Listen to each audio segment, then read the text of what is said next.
जय श्री कृष्ण। भगवान कृष्ण की कृपा सदा सर्वदा आप पर बनी रहे।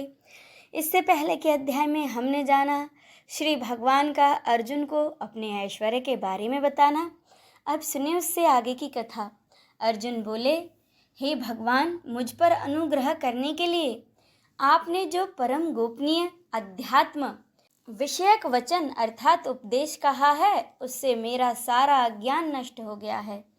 क्योंकि हे कमल नेत्र, मैंने आपसे भूतों की उत्पत्ति और प्रलय विस्तार पूर्वक सुने हैं तथा आपकी अविनाशी महिमा भी सुनी है।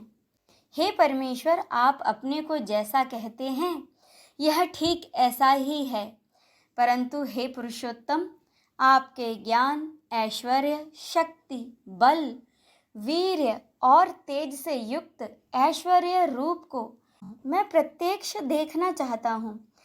हे प्रभु, यदि मेरे द्वारा आपका यह रूप देखा जाना संभव है, ऐसा आप मानते हैं, तो हे योगेश्वर, उस अविनाशी स्वरूप का मुझे दर्शन कराइए। श्री भगवान बोले, हे पार्थ, अब तो मेरे सैकड़ों हजारों नाना प्रकार के और नाना वर्ण तथा नाना आकृति वाले अलौकिक रूपों को देख। हे भरतवंशी अर्जुन, तू मुझ में आदित्यों को अर्थात अदिति के 12 पुत्रों को, 8 वसुओं को, 11 रुद्रों को, दोनों अश्विनी कुमारों को और 49 मरुदगणों को देख तथा और भी बहुत से पहले न देखे हुए आश्चर्यमय रूपों को देख। हे अर्जुन, अब इस मेरे शरीर में एक जगह स्थित चराचर सहित संपूर्ण जगत को देख तथा और भी जो कुछ देखना चाहता हो सो देख, परंतु मुझको तू इन अपने प्राकृत नेत्रों द्वारा देखने में निसंदेह समर्थ नहीं है। इसी से मैं तुझे दिव्य अर्थात अलौकिक चक्षु देता हूँ, इससे कि तू मेरी ईश्वरीय योग शक्ति को देख। संजय बोले, हे राजन, महायोगेश्वर और सब पापों के नाश करने वाले भगवान ने इस प्रकार कहकर उसके पश्चात अर्जुन को परम ऐश्वर्य युक्त दिव्य स्वरूप दिखलाया। अनेक मुख और नेत्रों से युक्त, अनेक अद्भुत दर्शनों वाले, बहुत से दिव्य भूषणों से युक्त और बहुत से दिव्य शस्त्रों को धारण किए हुए और दिव्य गंध का सारे शरीर में लेप किए हुए, सब प्रकार के आश्चर्यों से युक्त, सीमा रहित और सब ओर मुख किए हुए विराट स्वरूप परम देव परमेश्वर को अर्जुन ने देखा।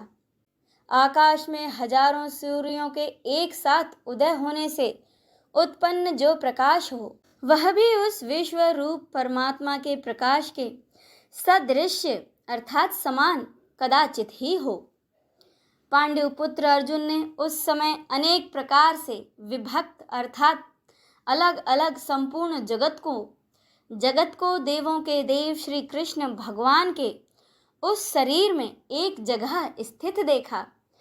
जब अर्जुन ने भगवान के विराट स्वरूप को देखा तो आश्चर्य से चकित और पुलकित होकर श्रद्धा भक्ति सहित सिर झुकाकर प्रणाम करके हाथ जोड़कर अर्जुन बोले, हे देव, मैं आपके शरीर में संपूर्ण देवों को तथा अनेक भूतों के समुदाय को, कमल के आसन पर विराजित ब्रह्मा को, महादेव को और संपूर्ण ऋषियों को तथा दिव्य सर्पों को देखता हूँ।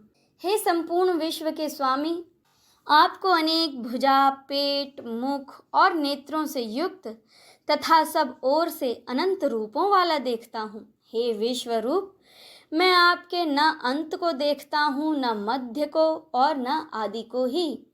आपको मैं मुकुट युक्त, गदा युक्त और चक्र युक्त तथा सब ओर से प्रकाशमान तेज के पुंज, प्रज्वलित अग्नि और सूर्य के समान ज्योति युक्त, कठिनता से देखे जाने योग्य और सब ओर से अप्रमेय स्वरूप को देखता हूँ। हे कृष्ण, आप ही जानने योग्य परम अक्षर अर्थात परब्रह्म परमात्मा हैं। आप ही इस जगत के परम आश्रय हैं। आप ही अनादि धर्म के रक्षक हैं और आप ही अविनाशी सनातन पुरुष हैं, ऐसा मेरा मत है।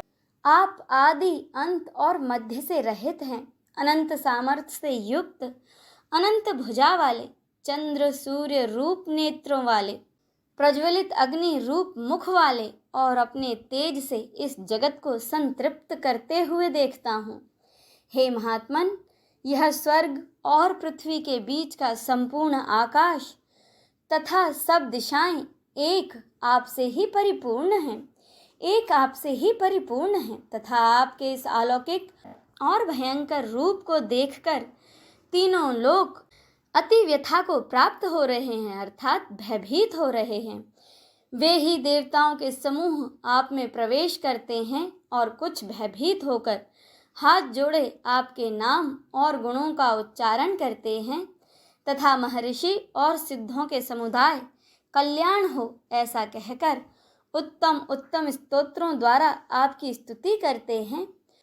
जो 11 रुद्र और 12 आदित्य तथा 8 वसु, साध्यगण, अश्विनी कुमार तथा मरुदगण और पितरों का समुदाय तथा गंधर्व, यक्ष, राक्षस और सिद्धों के समुदाय हैं, वे सब ही विस्मित होकर आपको देखते हैं।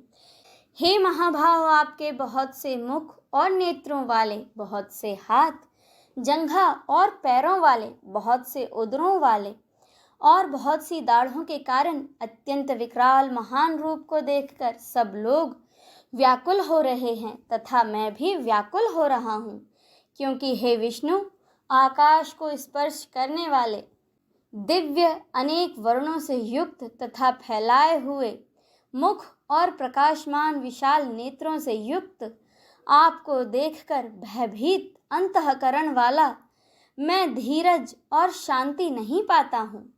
दाढ़ों के कारण विकराल और प्रलय की अग्नि के समान प्रज्वलित आपके मुख को देखकर मैं दिशाओं को नहीं जानता हूँ और सुख भी नहीं पाता हूँ। इसीलिए हे देवेश, हे जगन निवास, आप प्रसन्न हो। वे सभी धृतराष्ट्र के पुत्र राजाओं के समुदाय सहित आप में प्रवेश कर रहे हैं और भीष्म पितामह, गुरु द्रोणाचार्य तथा वह कर्ण और हमारे पक्ष के भी प्रधान योद्धाओं के सहित सबके सब आपके दाढ़ों के कारण विकराल भयानक मुख में बड़े वेग से दौड़ते हुए प्रवेश कर रहे हैं और कई एक चूर्ण हुए सिरों सहित आपके दांतों के बीच लगे हुए दिख रहे हैं। अब इससे आगे की कथा का रसपान हम अगले अध्याय में करेंगे। बोलिए भगवान वासुदेव की जय, राधा रानी की जय, हर हर महादेव।